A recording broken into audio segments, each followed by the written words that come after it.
Well, hello there. I got another bag to look at. I know that's a surprise to a lot of you. Another camera backpack? Oh my God. Kendrick, are you serious? Well, I am serious. This is the Axis backpack, the 32-liter size from Tenba. I really like this bag. Let's get into it.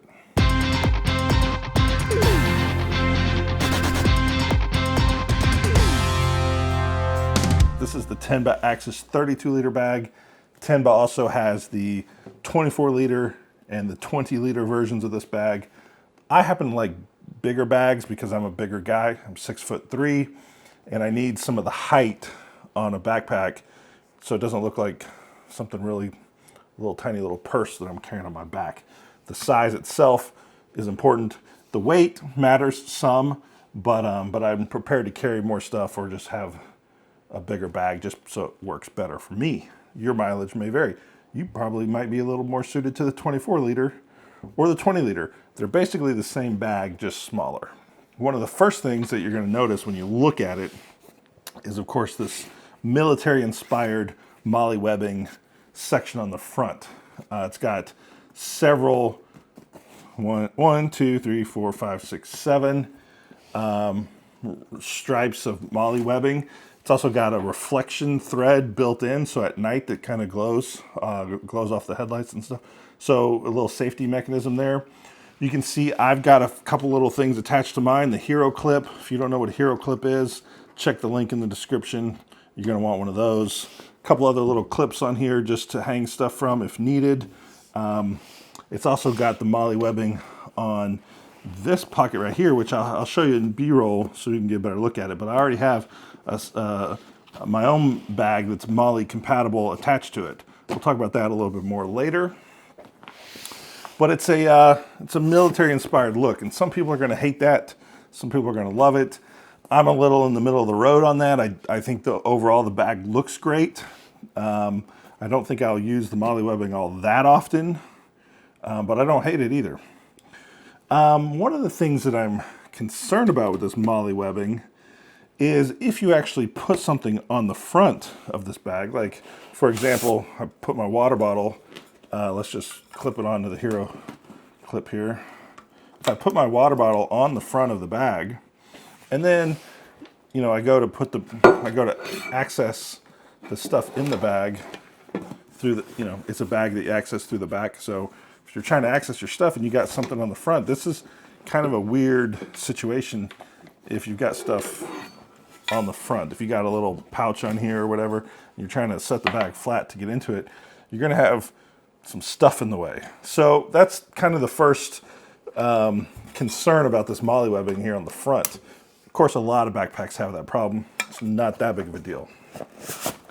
The other thing about this MOLLE webbing here on the front is similar in nature, but let's say you're outside and you set the bag down on the dirt. And maybe it's a little wet. It rained last night, so it's a little damp and a little bit of mud. And you set the bag down to access your stuff because, there goes the picture. You set the bag down, open it up, get in there, pick it back up, and now you got mud all over here. Now, on the rest of the bag, like here and here, all the smooth texture that wipes clean easily, this nylon-y kind of plastic material, that's no problem to clean off. But here on this MOLLE webbing, where it's a textured fabric with a lot of areas behind there, and so I think that mud is going to really show up significantly. You're going to have a tough time cleaning this fabric. So that's the second down point to the MOLLE webbing. So anyway, you take that information and you do with what you want. But for me, that's a downside. Overall, it's a pretty good feature though. As I mentioned, you can access the main gear from the back, but the way this bag gets its name, Axis, is because it has 3 points of access. You can access your gear from the top, and you can access your gear from the side pocket here. There's you can access one thing out of there anyway, and you can access it from the back. So 3 points of access to the main gear, and that's why they call it Axis, which is AXIS, but whatever. Let's explore the outside of this bag, and then we'll get into the inside a little bit.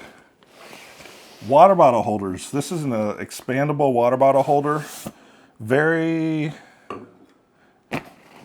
important most of the time. Most people want a water bottle holder. Some people don't want it on the outside. That's fine. I don't like having the water bottle on the inside, so I'd rather it be on the outside.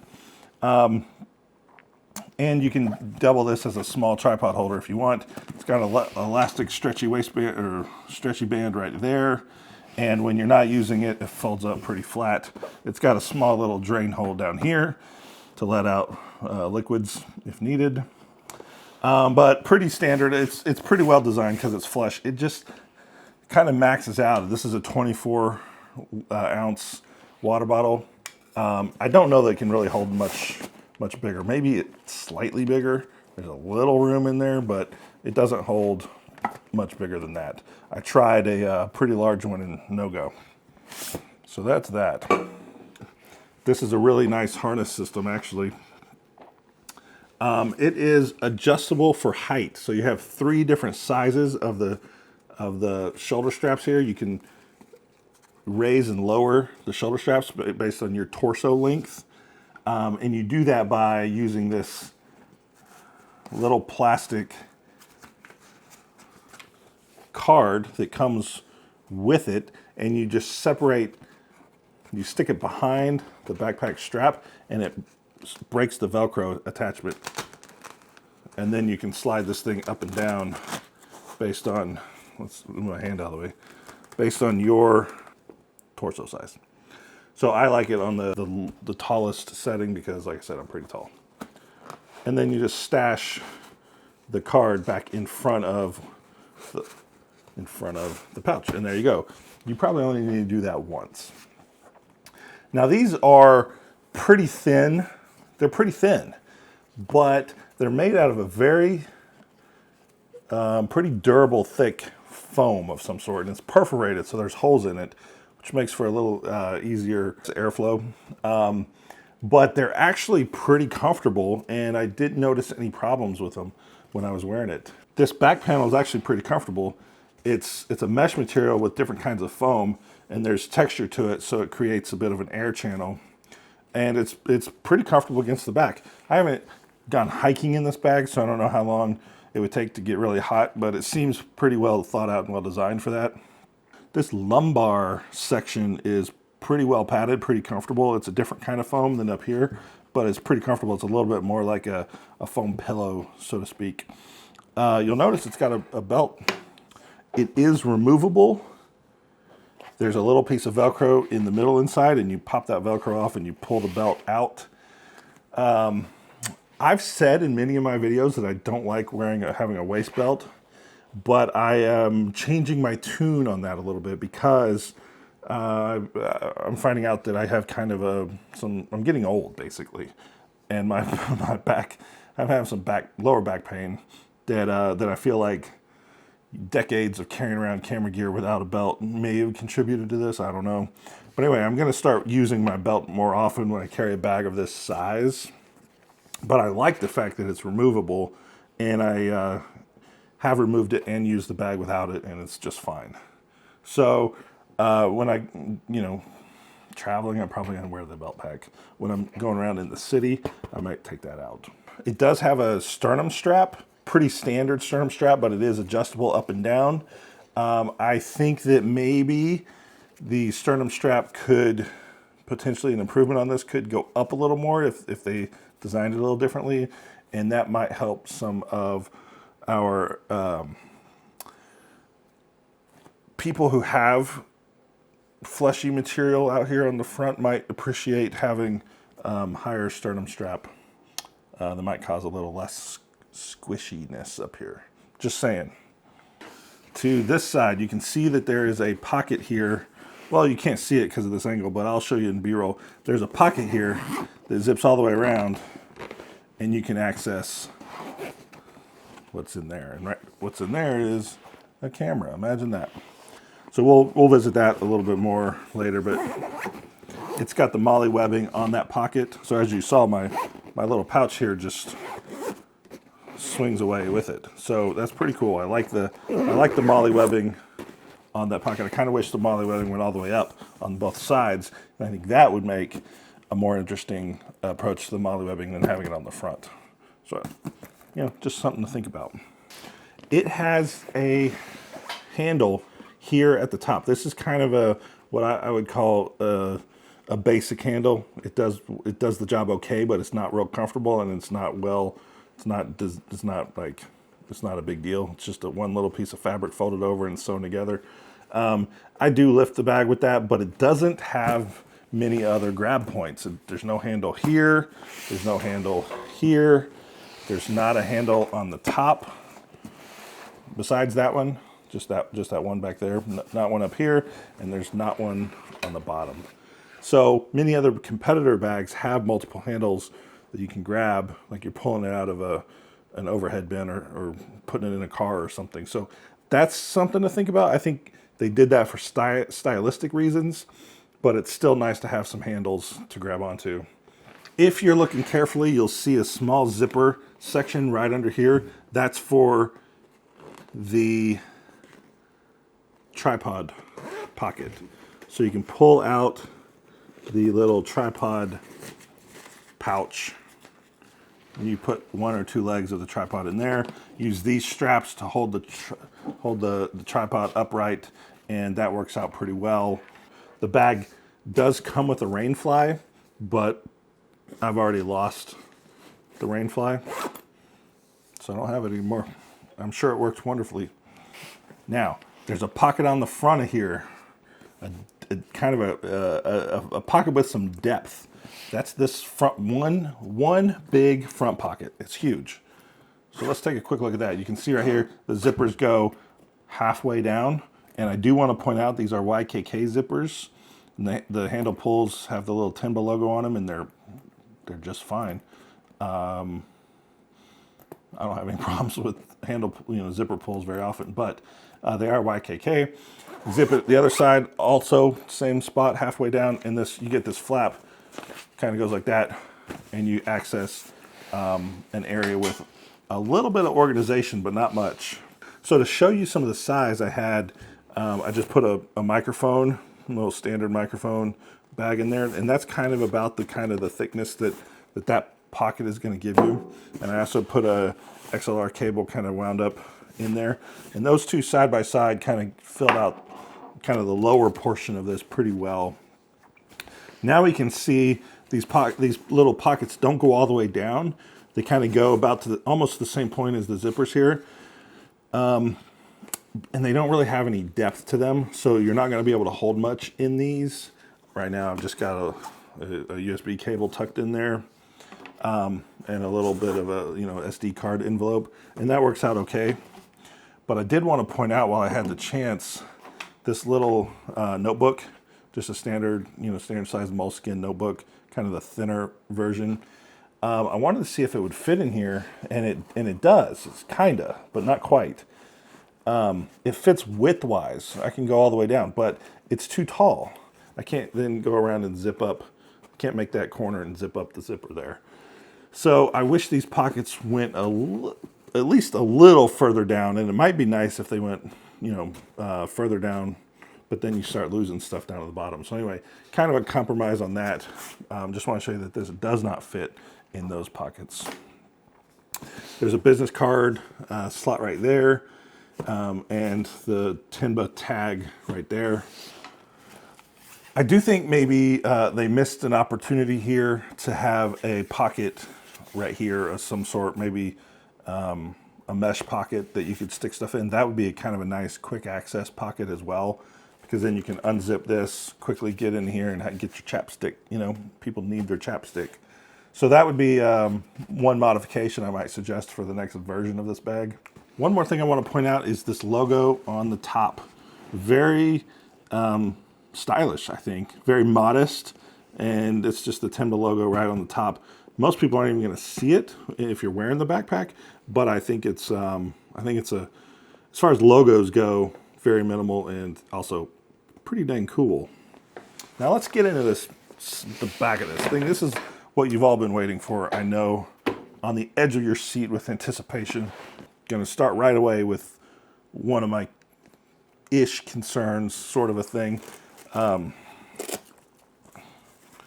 This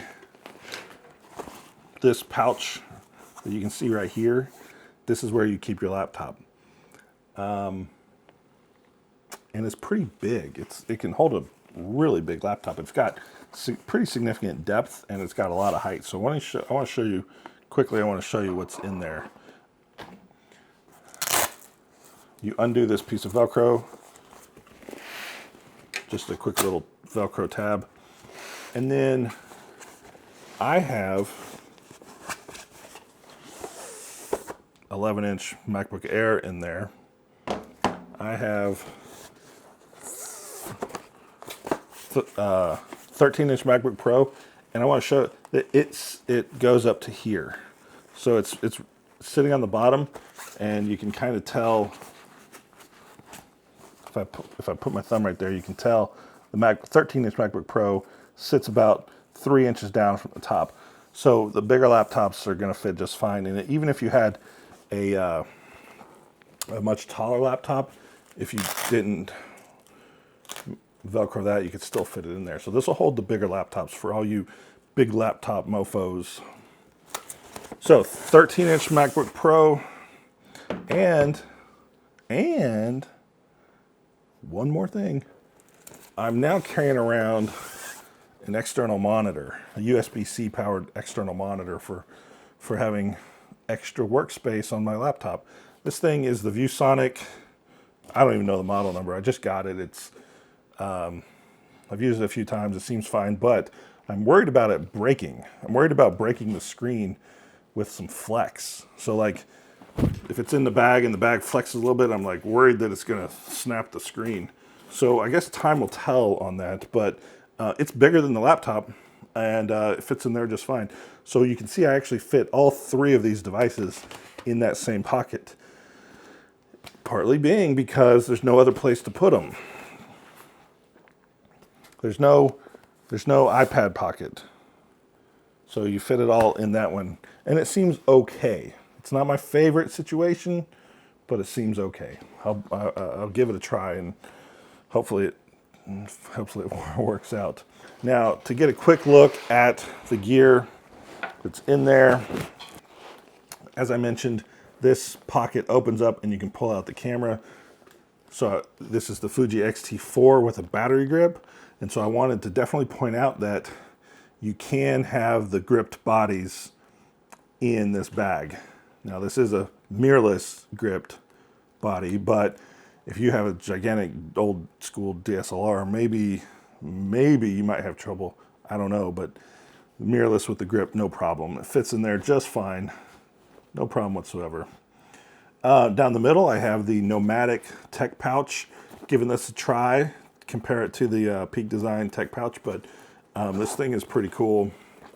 AquaGuard zippers and pretty good organization. Little flap here keeps your MacBook charger and little organizers and stuff in here. So that's pretty cool. I've been testing that, and I'll do a video about that if you're interested. Just leave a comment below, let me know that. One of the things I wanted to point out is this is the Canon 24-105 EF lens. It fits in upright, no problem. So that's just another point of concern that a lot of people have.